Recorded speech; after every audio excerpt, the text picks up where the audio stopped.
우리 다 함께 일어나셔서 하나님 앞에 7월 19일 주일 예배 찬양으로 나아갑니다. 나는 예배자입니다.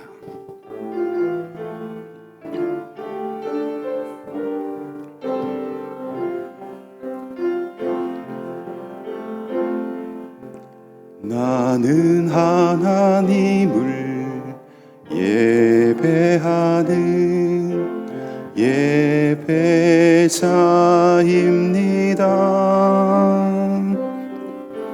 내가 서 있는 곳 어디서나 하나님을 예배합니다.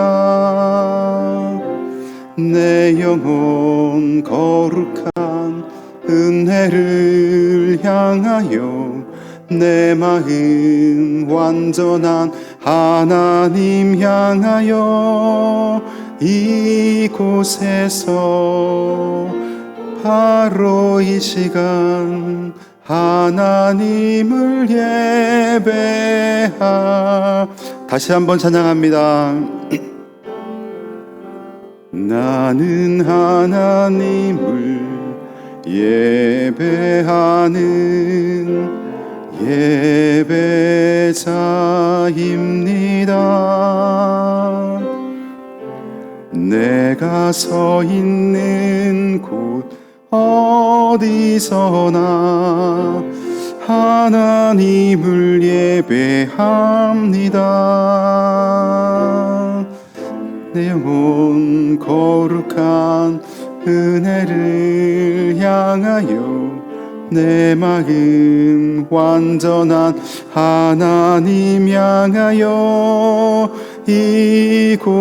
이곳에서 바로 이 시간 하나님을 예배합니다.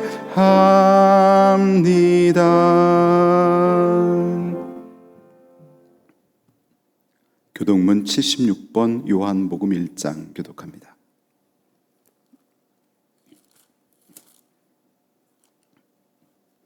태초에 말씀이 계시니라. 이 말씀이 하나님과 함께 계셨으니 그가 태초에 하나님과 함께 계셨고 만물이 그로 말미암아 지은 바 되었으니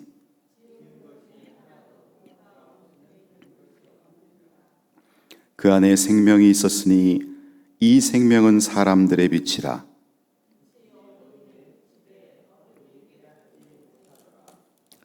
참 빛 곧 세상에 와서 각 사람에게 비추는 빛이 있었나니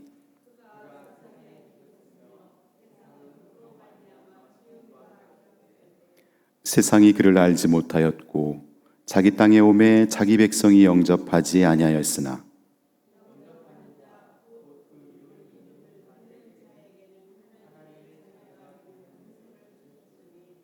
이는 혈통으로나 육정으로나 사람의 뜻으로 나지 아니하고 말씀이 육신이 되어 우리 가운데 거하심에 우리가 그의 영광을 보니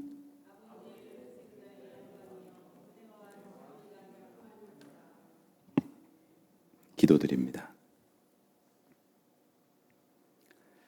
7월도 중순이 지나고 무더운 여름을 하나님의 은혜로 건강하게 잘 보내게 하심을 감사드립니다. 오늘 하나님 앞에 예배드릴 때 우리 마음이 기뻐 하나님을 찬양하며 예배드리며 영광 돌리는 축제 감사의 예배가 되게 하시고 이 나라와 민족이 하나님을 온전히 경외하며 하나님의 말씀에 청종하여 복받는 인생을 사는 이 민족이 되게 하옵소서. 코로나19로 많은 삶의 어려움을 겪고 있는 모든 백성들에게 또한 예배드리는 데 있어 어려움을 겪는 성도들에게 하나님께서 특별한 은혜를 베푸사 우리가 고난을 이겨내고 더욱 하나님 앞에 친밀히 동행하는 믿음의 백성 되게 하시고 합력하여 선을 이루는 역사가 있게 하여 주옵소서. 하나님, 오늘도 주님의 말씀을 사모합니다. 하나님께서 모든 성도들의 마음에 좌정하사 저들의 눈물을 닦아주시고 간절한 소망에 좋은 것으로 응답하시며 하나님의 뜻이 가정과 교회에 온전히 이루어지도록 인도하여 주옵소서. 우리 동포인 저 북녘의 2,500만 백성들에게 하나님을 경유할 수 있는 기회와 길을 열어주시고 이 나라가 세계 열방의 비전 선교의 사명을 갖고 있사오니 이 나라의 경제를 축복해 주시고 이 나라의 교회를 부흥케 하시며 우리 자녀 세대가 하나님을 사랑하고 하나님을 예배하는 믿음의 자녀 될 수 있도록 인도하여 주옵소서. 오늘도 우리의 예배에 악한 마귀 틈타지 않게 하시고 성령의 충만한 인도를 받는 거룩한 예배 되게 하여 주옵소서. 예수 그리스도 이름으로 기도드리옵나이다. 아멘. 자리에 앉으셔서 찬송 570장 봉헌송 드립니다.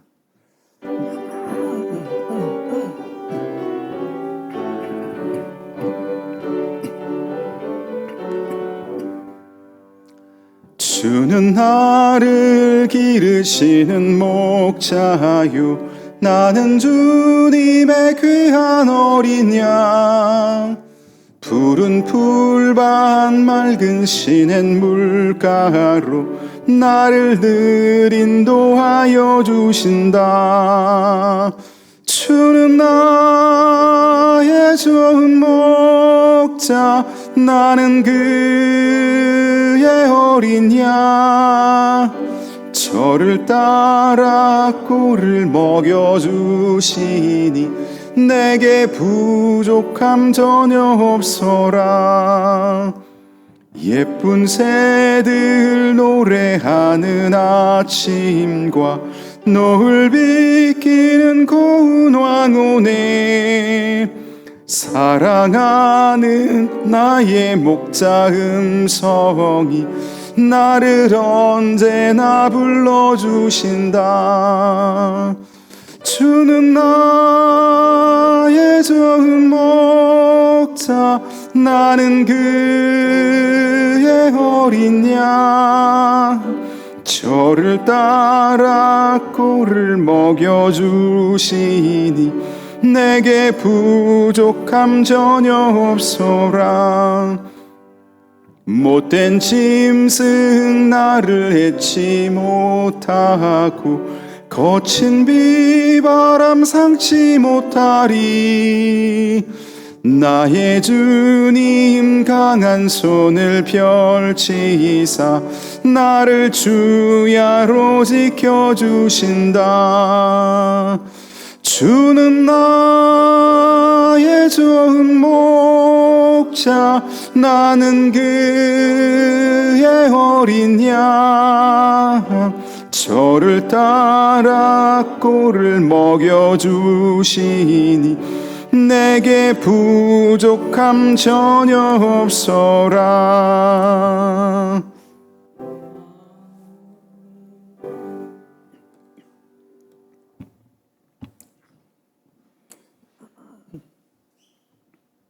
하나님 아버지, 저희들 오늘도 감사함으로 하나님을 예배합니다.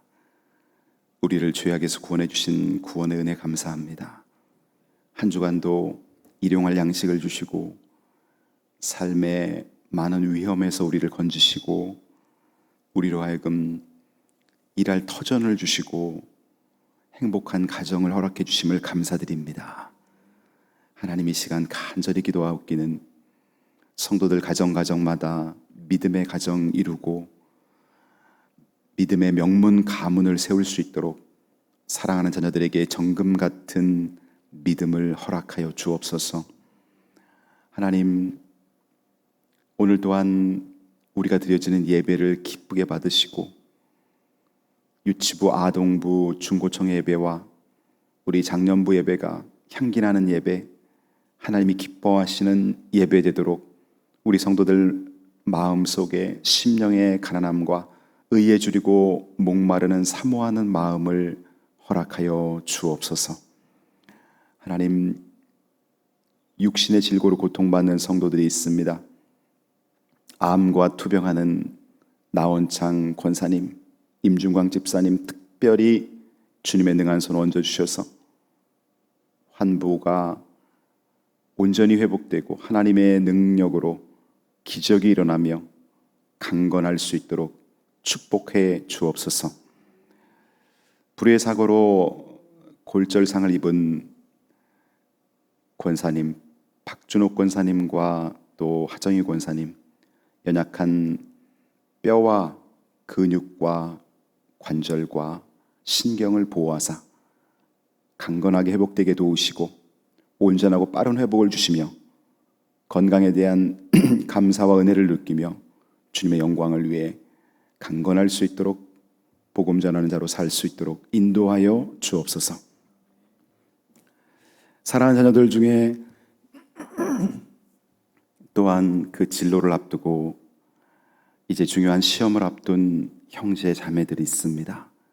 지혜와 명철을 더하사 그들의 재능을 주의 영광을 위해 꽃피울 수 있도록 합격의 영광을 주시고 하나님께서 늘 동행하셔서 사랑하는 자녀들이 만남의 축복 또 그 꿈을 주의 영광을 위해 펼치며 이웃에게 유익을 끼치는 축복의 통로로 살아갈 수 있도록 하나님께서 복내려 주시옵소서.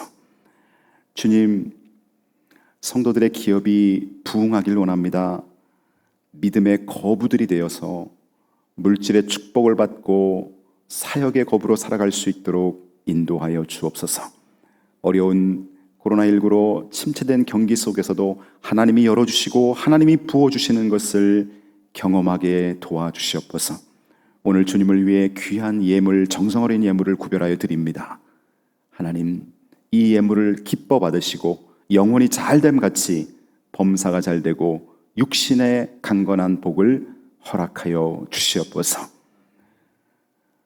이 나라, 이 민족이 죄로 하나님을 멀리하고 타락하지 않도록 주님께서 대통령과 위정자들에게 함께해 주시고 한국교회 목회자들에게 함께해 주시고 교회마다 거룩과 부흥의 은혜가 있게 하여 주옵소서.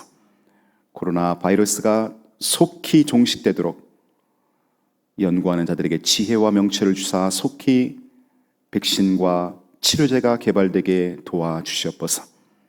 선교지에 예배드리지 못하는 환경 속에서 눈물로 기도하는 선교사님들의 안타까운 마음을 헤아리사 선교지에 뿌려진 복음이 결실되게 도우시고 이제 예배하며 선교할 수 있는 환경이 다시 올 수 있도록 은혜 베풀어 주옵소서.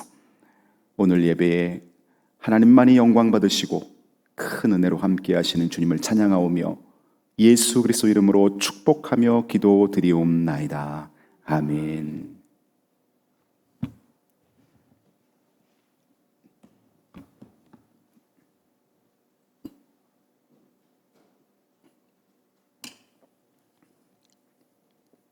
교회 소식을 전해드립니다. 오늘 점심 김밥 세트는 심정현 집사님, 고영애 권사님. 심정현 집사님은 우리 고영애 권사님의 따님입니다.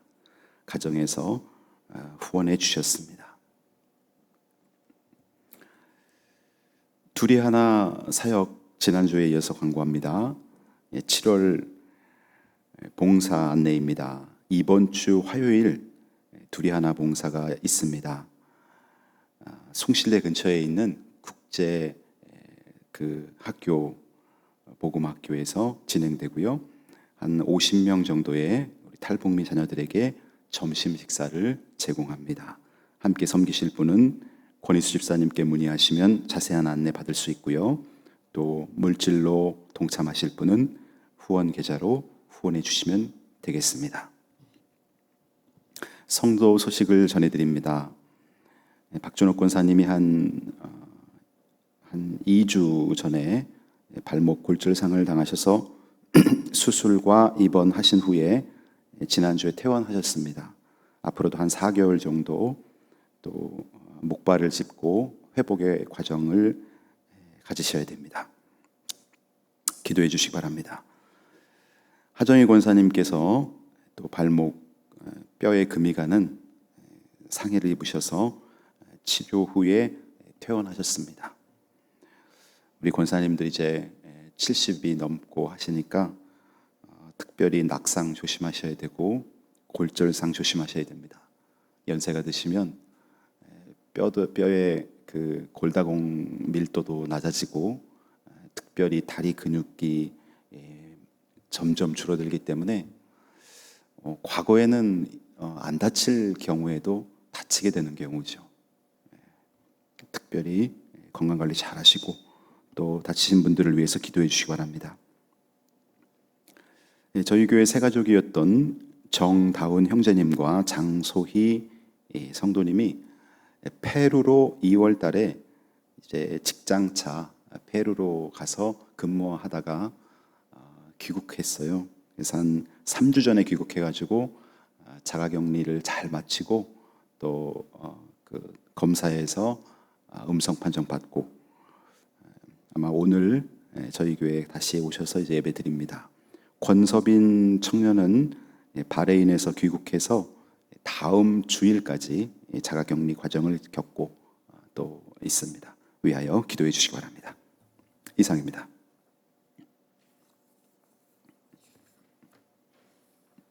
오늘 우리에게 주실 하나님 말씀은 신명기 11장 26절부터 32절입니다.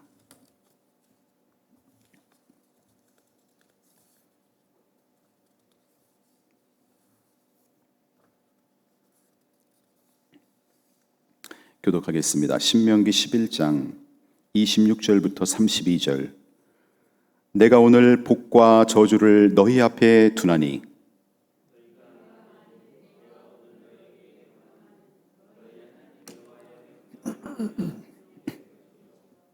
너희가 만일 내가 오늘 너희에게 명령하는 도에서 돌이켜 떠나 너희 하나님 여호와의 명령을 듣지 아니하고 본래 알지 못하던 다른 신들을 따르면 저주를 받으리라.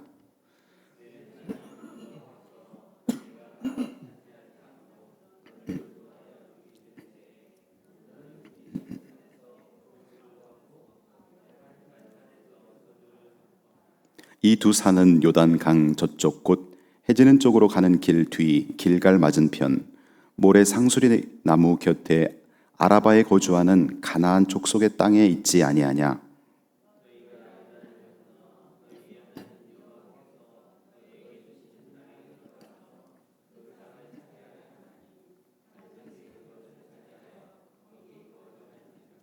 함께 읽습니다. 내가 오늘 너희 앞에 베푸는 모든 규례와 법도를 너희는 지켜 행할지니라.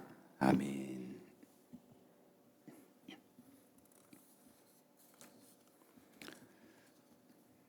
목회를 하면서 어떤 자매가 이런 말을 합니다. 목사님, 저도 행복하고 싶어요. 그 자매의 얼굴이 떠올라요. 저도 행복하고 싶어요. 가정의 다양한 어려움으로 행복을 경험하고 싶어하는 사람이 얼마나 많아요. 무엇이 채워질 때 인간은 행복해지는 것일까? 언뜻 생각하면은 염려가 사라지면 행복할 것 같아요. 그런데 염려가 사라진다고 행복해지는 건 아니에요. 오히려 잘 살고 선진국이고 부유한 나라일수록 자살률이 높은 걸 보면 염려가 사라진다고 행복한 건 아니에요. 간절히 바라는 것이 이루어졌을 때 그 사람 행복한 사람인가? 그 순간은 그럴 수 있어요. 자기가 꿈꾸고 소망하던 간절히 바라던 그것을 딱 성취했을 때, 국회의원에 당선됐을 때, 대통령이 됐을 때, 또 승진했을 때, 가수가 됐을 때, 연예계에서 내가 탑에 올랐을 때 잠깐은 그럴 수 있어요. 그런데 그거 자체가 나에게 행복을 주는 것은 아니에요. 누군가를 사랑하게 됐을 때, 행복할 것 같아요. 누구를 사랑하면 행복할 것이다. 근데 여러분도 사람을 사랑해 보셨죠? 사람을 사랑하는 것 자체가 나에게 행복을 주는 건 아니에요. 그 사랑은 금방 사라질 수도 있고 식을 수도 있고 또 고난과 아픔을 같이 동반한 사랑이 많아요. 인기와 명예를 누릴 때 행복한 것인가? 그것도 아니에요. 박원순 서울시장의 죽음을 경험하면서 여러분은 무슨 생각을 하십니까? 우리가 TV에서 종종 그런 연예인들의 죽음, 정치인들의 죽음, 경제인들의 죽음을 자주 목격하기 때문에 그렇게 놀라지 않은 사람도 있겠지만 저는 개인적으로 신앙적으로 그런 걸 느꼈어요. 하나님 없는 삶의 허무, 공허 그런 것들을 생각해 보았어요. 여러분, 하나님은 인간을 만드실 때 어떨 때 인간이 행복을 느끼도록 만드셨을까? 그것은 우리가 성경에서 답을 찾아야 돼요. 만든 사람이 가장 잘 알 수 있는 거죠. 제가 예전에 이런 예화 한번 했잖아요. 미국에서 일어난 사건인데 겨울철에 어떤 중년 신사가 차를 몰고 가다가 차가 갑자기 멈춰 쓴 거예요. 이 사람은 차에 관심도 많고 차를 고칠 수 있는 기본적인 기술을 갖고 있는 사람이었어요. 눈은 막 내리는데 차를 세워놓고 시동이 꺼졌는데 본네트를 열고 아무리 찾아봐도 원인을 못 찾겠는 거예요. 그래서 깜빡이만 계속 켜고 있는데 한참 있다가 아주 근사한 중형 세단이 앞으로 딱 지나가다가 앞에 딱 차를 세우더니 그분이 그러는 거예요. 제가 차 좀 만져드릴까요? 누구시냐 그랬더니 제가 차를 볼 줄 아는 사람입니다. 도와주세요. 그분이 차 앞을 딱 열더니 한두 군데 딱 만지더니 그러는 거예요. 시동을 걸어보세요. 시동을 거니까 시동이 걸리는 거예요. 선생님 누구십니까? 깜짝 놀라갖고 선생님 누구십니까? 그랬더니 명함 한 장을 딱 주고 가더라는 겁니다. 거기에는 헨리 포드라고 써 있었습니다. 포드 자동차를 만든 그 자동차 회사 사장이었던 거예요. 헨리 포드. 자동차를 만든 사람이 자동차에 대해서 가장 잘 알 수 있다면 우리 인간을 만든 하나님이 우리가 언제 행복하고 우리가 언제 즐겁고 우리가 언제 가장 인간다운 삶을 사는지 가장 잘 아실 거 아닙니까? 그 하나님께서 행복에 대해서 오늘 우리에게 알려주십니다. 여러분, 복을 사전에서 찾아보면은 네이버에서 찾아봤더니 이렇게 설명합니다. 생활에서 누리게 되는 큰 행운과 행복, 이게 복이랍니다. 생활에서 누리게 되는 큰 행운과 행복, 이거는 사전적인 정의예요. 그렇다면 오늘 우리 스스로에게 한번 물어보세요. 나는 행복한가? 내가 만약 행복하지 않다고 생각한다면 그럼 도대체 이 세상에서 누가 행복한 사람인가를 한번 생각해 보세요. 여러분이 가장 생각할 때 제일 행복한 사람은 누굴까? 그리고 또 하나, 행복은 어디서 오는 것일까? 오늘 이 주제를 갖고 여러분에게 말씀 전합니다. 행복은 어디서 오는 것일까? 어떻게 내가 행복해질 수 있을까? 성경이 말하는 복은 하나님의 은혜를 누리는 것입니다.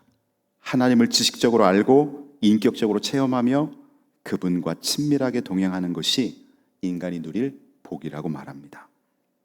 오늘 본문은 가나안 입성을 앞두고 이스라엘 백성들에게 모세가 너희가 그 땅, 약속의 땅, 축복의 땅 가나안에 들어가거든 너희는 복과 저주의 갈림길에서 복을 선택해라. 그리고 그리심산과 에발산, 쌍둥이 산처럼 돼 있는 그리심산과 에발산에서 그리심산에서는 축복을, 에발산에서는 저주를 선포하면서 이스라엘 백성들로 하여금 축복의 길을 가게끔 모세가 이야기하는 장면입니다. 먼저 이렇게 살면 복이 될 것이다, 모세는 말합니다. 우리가 서경이라는 유교 경전 서경 홍범편에서 보면은 거기서는 복을 이렇게 설명하죠. 5가지 복을 제시하는데 오래 사는 것. 요즘 사람들은 이제 수명이 늘어나니까 뭘 걱정하시냐면은 치매를 걱정하시고, 오래 살면서 질병과 싸우는 그 시간들 때문에 또 자녀들한테 너무 누를 끼치지는 않을까, 이런 것 때문에 오래 사는 것을 복으로 생각하지 않는 분들이 많아요. 그런데 여러분, 장수라는 것을 말할 때 건강하게 이 사회에 유익이 되고 자녀들의 앞길에 축복의 기도를 쌓을 수 있는 그런 건강은 하나님이 주신 선물인 거죠. 여러분, 40, 50대에 사고로 돌아가시는 분도 많아요. 또 20, 30대에 암과 투병하는 사람들, 병원에 가보세요. 20, 30대에 암과 투병하는 사람도 많아요. 장수는 하나님 주신 축복입니다.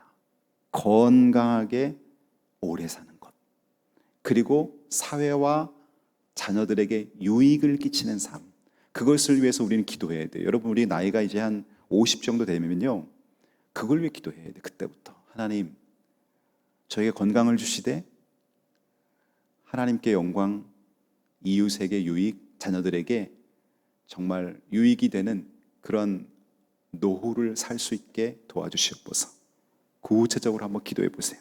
그래서 서경에서 말하는 오복에는 오래 사는 것, 그 다음에 재물, 강령, 건강이죠. 건강하게 오래 살 건강, 유호덕, 남에게 덕을 끼치는 삶, 고종명은 죽을 때 편안하게 은혜롭게 죽는 것. 이렇게 5가지를 꼽았어요. 그런데 이제 이러한 복의 기준은 시대에 따라서 다양하게 첨가되기도 하고 늘어나기도 하죠. 어떤 데는 보면은 자녀를 많이 낳는 것이 복 중에 하나다. 자녀 많이 출생하는 것.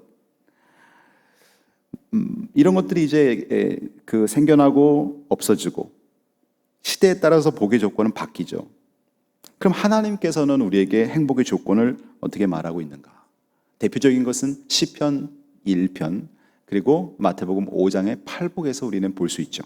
시편 1편에서는 여호와의 법을 즐거워하여 주야로 묵상하는 자가 복이 있는 자다. 그러니까 하나님과의 긴밀한 관계를 꼽고 있습니다. 마태복음 5장에서도 하나님과 친밀하게 되는 마음의 상태를 들고 있어요. 그래서 심령이 가난해야 그 사람이 하나님 찾고 그 사람이 하나님과 교제할 수 있다는 거예요. 심령이 가난한 자, 애통하는 자, 자기 죄를 놓고 하나님 앞에 울며 회개할 수 있는 마음 상태가 돼야 그가 십자가의 은혜를 누리고 하나님과 친밀해질 수 있다는 거죠. 그래서 성경에서의 복은 철저하게 하나님과 친밀한 동행을 꼽고 있습니다. 여러분, PPT를 보시면은 성경이 말하는 행복의 조건 3가지가 나와요. 요거를 여러분 꼭 잘 마음에 새겨두세요. 성경은 행복을 요 3가지로 정리합니다. 성경이 말하는 행복은 소유가 아닌 관계에서 온다는 거예요. 2번째는 성취가 아닌 감사에서 온다는 거예요. 3번째는 땅이 아닌 하늘을 소망할 때 찾아옵니다. 여러분이 여기에 동의하십니까? 우리가 삶을 살다 보면 이걸 알게 돼요. 내가 많은 것을 더 가지고 가지는 데서 행복이 오는 게 아니구나. 여러분, 우리가 정말 힘들고 어려울 때 이런 생각을 해요. 나에게 한 1억 정도만 있었으면 좋겠다. 1억 정도만. 근데 그 사람이 1억 정도가 딱 생기면 그거에 만족해요? 아니에요. 한 10억 정도만 있으면 좋겠다. 그럼 내 노후 어느 정도 살겠다. 그 다음 정말 10억이 딱 주어졌다. 만족합니까? 아니에요. 20억 벌고 싶고 50억 벌고 싶고 100억 벌고 싶고 그런 거예요. 소유에서 행복이 오는 것이 아니라 관계에서 온다는 거예요. 하나님과 나와의 관계가 열리고 가족 간의 사랑의 관계가 열리고 이웃과 지인들 간의 사랑과 베품과 섬김의 관계가 설정될 때 그때 행복해지는 거죠. 그래서 시편 23편에서는 양과 목자를 설명하잖아요. 여호와는 나의 목자시니 내가 부족함이 없으리다. 그가 나를 푸른 초장에 인도하시며 쉴 만한 물가로 인도하시는도다. 거기 보면은 예수님은 양, 예수님 목자, 우리는 양. 그 양과 목자의 아주 목가적인 풍경을 묘사한 것이 시편 23편. 그래서 그리스도인들이 가장 좋아하고 또 사랑하는 말씀이 시편 23편. 여기 보면 철저하게 하나님과 그의 백성 간의 사랑과 보호의 관계를 말하고 있어요. 양과 목자의 관계. 목자가 없이는 살 수 없는 양. 목자의 보호 속에서 행복해하는 양. 그러니 여러분, 행복은 관계에서 오는 거지요. 요한복음 4장 23절에 보면은 아버지께 참되게 예배하는 자들은 영과 진리로 예배할 때가 오나니 곧 이때라. 아버지께서는 자기에게 이렇게 예배하는 자들을 찾으시느니라. 그래서 하나님은 예배자를 찾으시는데 뭐 때문에 그럴까요? 관계를 열어줘서 행복을 느끼게 하기 위해서 예배자를 찾는 거예요. 하나님과 예배할 때 관계가 열리는 거예요. 양과 목자의 관계가 열리는 거죠. 두 번째는 성취가 아닌 감사에서 온다는 거죠. 여러분, 뭔가를 막 성취했어요. 그런데 막상 거기에 올라가 보니까 너무너무 공허한 거예요. 이런 걸 경험한 사람들이 많아요. 공허한 거예요. 여러분, 사람들이 어떤 세상적인 지위의 정점에 올라가잖아요. 그걸 딱 성취했을 때 한 1, 2주, 길면 한두 달은 행복할 수 있어요. 그런데 그 밀려오는 중압감과 결국 나는 혼자야 라는 어떤 적막감 속에서 정점에 오른 사람들은 그걸 보내는 거예요.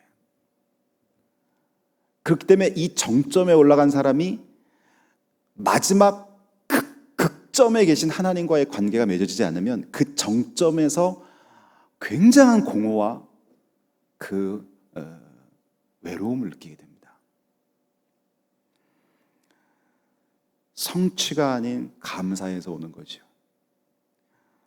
그래서 데살로니가전서 5장 18절에 이렇게 말해요. 범사에 감사해라. 이것이 그리스도 예수 안에서 너희를 향하신 하나님의 뜻이니라. 범사에 감사해라. 세 번째는 땅이 아닌 하늘을 소망할 때 행복은 온다고 말해요. 왜냐하면 땅에 있는 것들은 사라지는 것들이기 때문에 그런 거예요. 여러분, 우리가 누리는 세상에 갖고 있는 또 바라는 소망들을 잘 보세요. 땅에 있는 것들은 다 사라지는 것들이에요. 그런데 하나님이 우리에게 약속해 주신 하나님과 관련된 것들은 영원한 것입니다. 천국이 영원하고요. 예수 그리스도와 우리와의 관계가 영원하고요. 하나님이 우리에게 주신 영생이 영원하지요. 하늘에 소망을 둘 때, 그때 행복이 우리에게 밀려옵니다. 성경을 보면은 시편 62편 5절, 나의 영혼아 잠잠히 하나님만 바라라. 물은 나의 소망이 그로부터 나오는도다. 오늘 아마 2부 예배 때 특성이 이 찬양할 것 같은데요. 제목을 보니까 제가 오직 주만이. 나의 영혼아 잠잠히 하나님만 바라라. 물은 나의 소망이 그로부터 나오는도다. 시편 146편 5절, 야곱의 하나님을 자기의 도움으로 삼으며 여호와 자기 하나님에게 자기의 소망을 두는 자는 복이 있도다. 여기서 말하는 복을 보세요. 하나님께 자기 소망을 두는 자는 복이 있는 사람이라는 거예요. 성경이 말하는 복은 그러니까 하나님과의 친밀한 관계, 그래서 하나님을 사랑하고 그의 말씀을 청종함으로 인해서 얻게 되는 복이 하나님 말씀하시는 복입니다. 이제 저주에 대해서 살펴볼게요. 저주는 왜 알아야 되냐면은 내가 하나님 앞에 저주를 받는다는 의미가 아니라 불순종함으로 인해서, 우상숭배함으로 인해서 받을 저주, 그래서 그 저주의 길로 가지 않기 위해서 우리가 알아야 되는 거죠. 복의 반대 개념은 저주입니다. 저주란 사전상 의미는 이래요. 미워하는 상대에게 재앙이나 불행한 일이 일어나도록 바라고 비는 것, 이게 저주입니다. 우리는 하나님 앞에 축복의 대상이지 저주의 대상은 아닙니다. 하지만 인간이 하나님과 단절돼서 마귀의 소속이 되면 하나님께 축복의 대상이 아니라 심판의 대상이 되어버리는 거예요. 우리가 심판의 대상. 본문 28절을 보면 돌이켜 떠나 다른 신들을 섬기면 저주를 받으리라 이렇게 했어요. 돌이켜 다른 신들을 섬기면 저주를 받으리라. 여러분 누가복음 15장에 보면은 탕자의 비유가 나오죠. 거기 보면 둘째 아들이 아버지 재산을 상속해서 먼 나라로 떠난단 말이에요. 그때 아버지를 좋아하는 마음이 생기지 않고 아버지로부터 독립하고자 하는 마음이 생길 때 인간에게 문제가 일어난다는 거예요. 이거는 비단 지금 우리 핵가족 시대에 부모를 모시고 사느냐 안 모시고 사느냐 이런 문제가 아니에요. 하나님과 인간의 관계에서 이 비유를 지금 들고 있는 거예요. 그래서 하나님 우리를 만들어 놓으셨는데 하나님으로부터 떠나고 싶은 거예요. 하나님이라는 그 영역 안에 내가 머물지 않고 내가 내 육신의 정욕대로 자유롭게 살고 싶어서 이제 하나님으로부터 독립하는 것, 그것이 인간에게 있어서 문제의 시발점이 되는 거죠. 그러다 보면 이 탕자는 결국 그 삶을 보십시오. 허랑방탕 유산을 다 상속하고 그는 거지가 돼서 돌아오지 않습니까? 거지. 하나님을 떠난 삶의 모습은 거지입니다. 우리가 인생에서 하나님을 떠나서 내 생각과 욕구대로 막 살잖아요. 그러면 노년에 찾아오는 것은 내가 거지구나라는 걸 느끼게 돼요. 거지. 정서적으로도 거지. 뭔가를 쫓아 살긴 살았는데 허무함, 마치 금방 태어난 어린아이처럼 원점에 다시 선 거지의 모습을 내가 발견하게 돼요. 그런데 지금부터 여러분 하나님과 친밀히 교제하잖아요. 그 사람은 풍성한 열매 속에서 그 노후를 누리고 감사하고 나눠주고 유익하게 해주는 삶을 살게 되는 것입니다.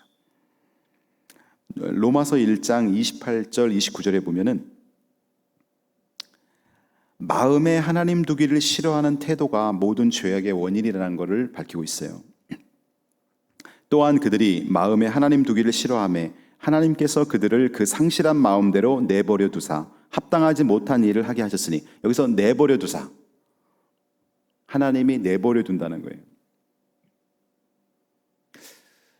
우리가 생각할 때는 종아리를 때려서라도 깨닫게 해야 되는 거 아니에요? 근데 하나님이 내버려 둔다는 거예요. 어떤 사람이 잘못하는데 하나님이 내버려 둔다는 거예요. 왜 내버려 두실까요? 하나님 두기를 싫어하니까. 자유의지를 준 인간들이 하나님을 두기를 싫어하니까, 그래? 너 그럼 하나님 없이 한번 살아봐. 하나님 없이 네 맘대로 살다가 깨지고 터지고 만신창이가 돼서 그때 한번 하나님께 나한테 다시 돌아와봐. 그러면 내가 내 자식을 다시 얻은 게 될 것이고 잃어버린 영혼을 찾은 게 될 것이야. 근데 하나님이 로봇으로 억지로 사람을 하나님 예배하게 만들지 않고 마음에 하나님 두기를 싫어하면 상실한 마음대로 하나님이 내버려 두신다는 거예요. 하나님이 우리를 내버려 두시는 것이 한편으로는 징계입니다. 유기라고 하는 신학적 용어, 유기, 내버려 두는 거예요. 징계. 근데 또 한편은 깨지고 만신창이가 돼서 다시 회개하고 돌아오는 회복을 기다리는 하나님의 마음인 거예요. 내버려 두자. 여러분 자식들 내버려 둔 적 있으세요? 자식이 정말 부모의 그 애절하고 간절한 그 사랑의 메시지를 계속 거부해요. 자식이 도대체 부모의 말씀을 계속해서 거부해요. 청개구리처럼. 그럴 때 부모가 그래, 네 마음대로 한번 살아보고 깨닫고 돌아와. 깨닫고 돌아와야 내 힘으로 강압적으로 너를 손댈 수 없으니 너가 스스로 깨닫고 돌아와. 이게 하나님의 마음이라는 거예요. 이게 하나님이 이 사람 폐인이 되도록 버리는 것이 아니라 스스로 깨닫고 돌아오게 하려는 하나님의 사랑이 깔려있는 그 마음이 내버려 두사입니다. 29절에 보면은 이렇게 하나님 두기 싫어하니까 곧 모든 불의, 추악, 탐욕, 악의가 가득한 자요, 시기, 살인, 분쟁, 사기, 악독이 가득한 자요, 수군수군하는 자요. 이 뒤에도 이제 계속 죄악의 열매들이 있는데 이 죄악의 열매들이 왜 생기냐면 마음에 하나님 두기를 싫어하는 마음에서 생긴다는 거예요. 오늘 말씀의 결론입니다. 너는 선택하라 입니다. 너는 선택하라. 모세는 이제 이스라엘 백성들로 하여금 가나안 땅에 들어갔을 때 세겜이란 지역이 나오면 거기에 그리심산이 있고 에발산이 있는데 사람들을 다 직결시킨 다음에 절반 지파는 그리심산, 또 절반 지파는 에발산에 배치해서 거기서 선포케 했습니다. 하나님을 사랑하고 경외하고 그 말씀에 순종하면 이러이러한 복이 임할 것이다 하고서 그리심산에서 선포하는 거예요. 에발산에서는 너희가 하나님을 마음에 두기 싫어하고 불순종하고 그 가나안 땅의 우상을 숭배하게 되면 이렇게 패망할 것이다 하면서 저주를 선포하고, 그렇게 선포한 다음에 이스라엘 백성들 너희는 선택해라 이렇게 시청각 교육을 시켜주라는 거예요. 본문 29절을 보세요. 내 하나님 여호와께서 내가 가서 차지할 땅으로 너를 인도하여 들이실 때 너는 그리심산에서 축복을 선포하고 에발산에서 저주를 선포하라. 그리심산에서 축복, 에발산에서 저주. 마음속에 새겨놓으세요. 그리심산에서 축복, 에발산에서 저주. 그러면서 여러분 스스로 생각하세요. 내가 이제 남은 일생 하나님의 말씀에 온전히 순종하고 하나님을 사랑하고 저 천국을 바라면서 하나님의 꿈을 꾸고 그렇게 살면 나는 이런 축복된 열매와 은혜를 누리게 될 거다. 내가 하나님을 멀리하고 내 육신의 욕망을 따라서 육신의 정욕과 안목의 정욕과 이생의 자랑을 쫓아 하나님을 멀리하고 살면, 내 마음에 하나님 두기를 싫어하며 살면 나는 이런 황폐하고 고난의 심판의 삶을 살 것이다. 그리심산에서 축복, 에발산에서 저주. 앞에 사진을 한번 보세요. 여러분 제가 여러분도 이제 네이버에서 그리심산, 에발산쯤 이런 게 나오는데 여기가 지금 이스라엘의 현대 모습입니다. 지금은 집이 있죠. 여기 보면은 이거 세겜 지역이에요. 영어로 글씨가 나와서 그런데 세겜 지역인데 여러분 보시기에 오른쪽, 여러분 보시기에 왼쪽. 이쪽이 그리심이죠. 여러분 보시기에 왼쪽이 그리심산. 왼쪽이 그리심산, 오른쪽이 에발산. 그리심산은 똑같아 보이 산이 쌍둥이 산 같아요. 동산인데 똑같아 보이는데 성경 그 주석서를 보면은 똑같은 산인데 그리심산은 울창하고 초지가 있고 그 다음에 나무들이 많고 비옥한 산으로 이루어졌고, 에발산은 돌산, 그래서 나무가 없고 황량한 산이었어요. 그 당시. 지금은 어떨지 모르겠지만. 그래서 그리심산은 축복의 모습, 에발산은 저주의 모습을 눈으로 딱 봐도 아는 거예요. 그래서 사람들에게 딱 사람들을 배치해 놓고 너희들 선택해라. 이 평지에 다 이스라엘 백성들이 다 모여 있겠죠. 거기서 이제 여호수아가 선포하는 거예요. 하나님 앞에 순종하면 너희에게 축복이 임할 것이고, 너희가 하나님 마음에 두기 싫어하고 우상 숭배하면 너희에게 저주가 임할 것이다. 그래서 실제적으로 여러분, 여호수아에 가면 여호수아가 이걸 실제적으로 행동으로 옮깁니다.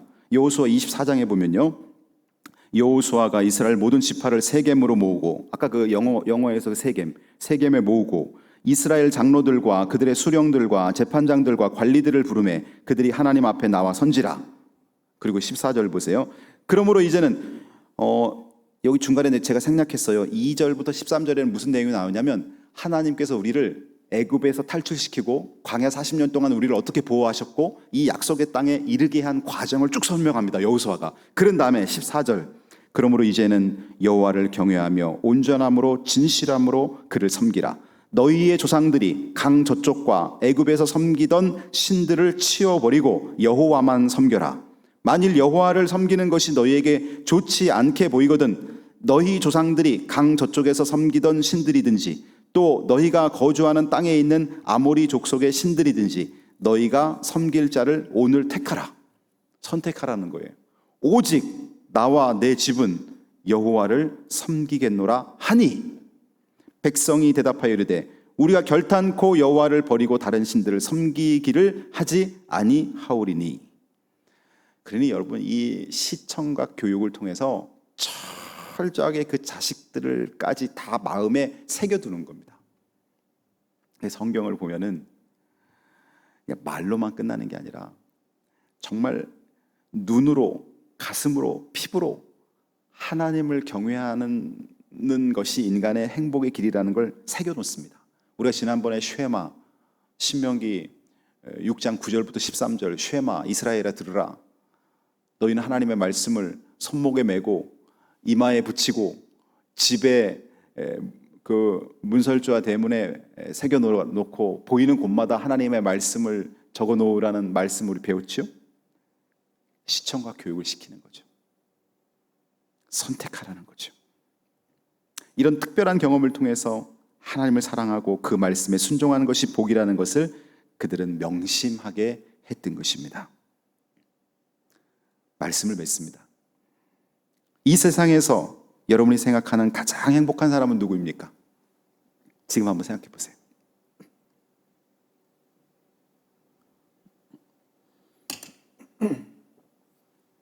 여러분은 지금 누가 제일 행복하다고 생각하세요?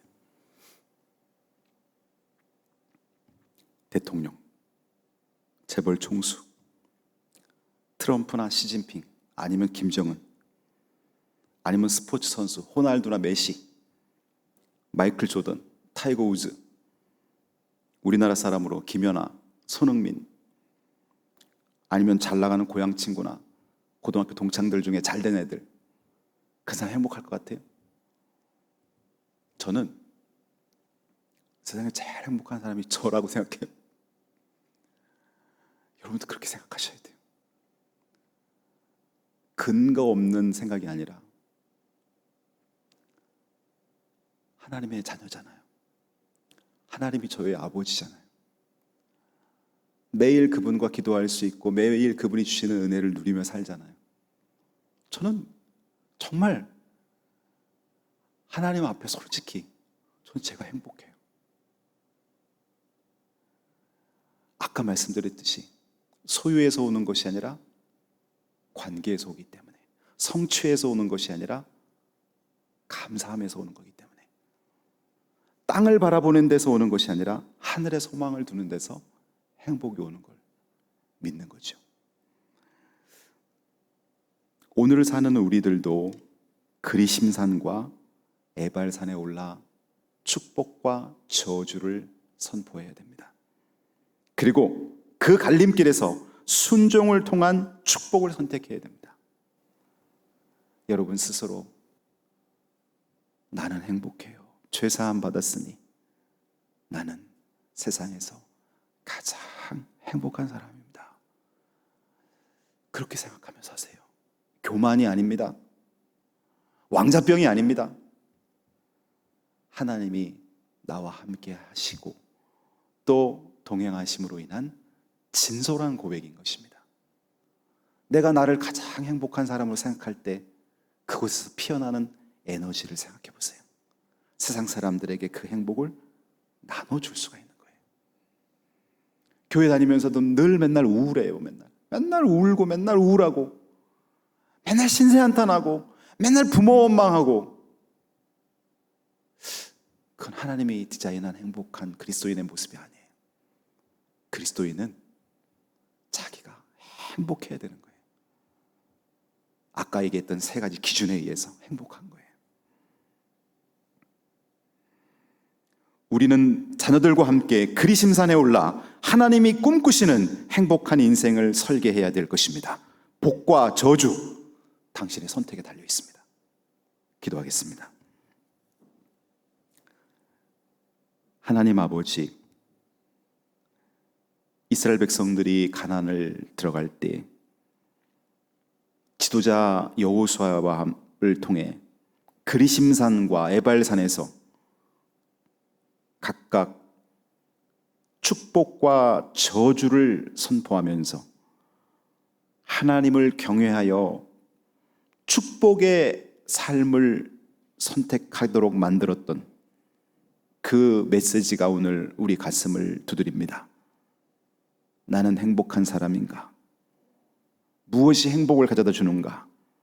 오늘 우리는 말씀을 통해 배웠습니다. 하나님을 경외하며 사랑하며 하나님의 말씀에 순종하는 우리 성도들의 가정이 되게 하시고 그러한 믿음의 자녀들이 되게 하여 주옵소서. 하나님, 우리 모든 성도들이 진정으로 행복하길 원합니다. 이들이 행복에 겨워 그 행복을 주님을 모르는 많은 사람들과 미전도 족속 열방에 나눠줄 수 있는 삶을 살게 하여 주옵소서. 예수 그리스도 이름으로 기도드리옵나이다. 아멘.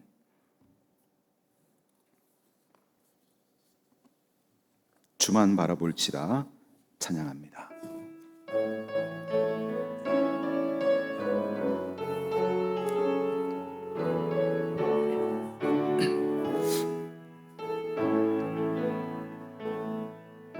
하나님의 사랑을 사모하는 자, 하나님의 평안을 바라보는 자, 너의 모든 것 창조하신 우리 주님이 너를 얼마나 사랑하시는지 하나님께 찬양과 경배하는 자, 하나님의 선하심을 닮아가는 자, 너 모든 것 창조하신 우리 주님이 너를 자녀 삼으셨네. 하나님 사랑의 눈으로 너를 어느 때나 바라보시고 하나님 인자한 귀로서 언제나 너에게 기울이시니 어두움에 밝은 빛을 비춰주시고 너의 작은 신음에도 응답하시니 너는 어느 곳에 있든지 주를 향하고 주만 바라볼지라. 주만 바라볼지라.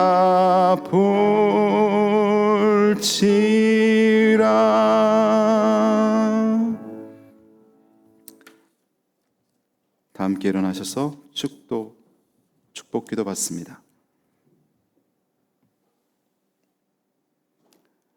지금은 우리 주 예수 그리스도의 보혈의 은혜와 하나님 아버지의 무한하신 사랑하심과 천국 가는 그날까지 우리와 동행하시고 보호하시는 성령님의 역사가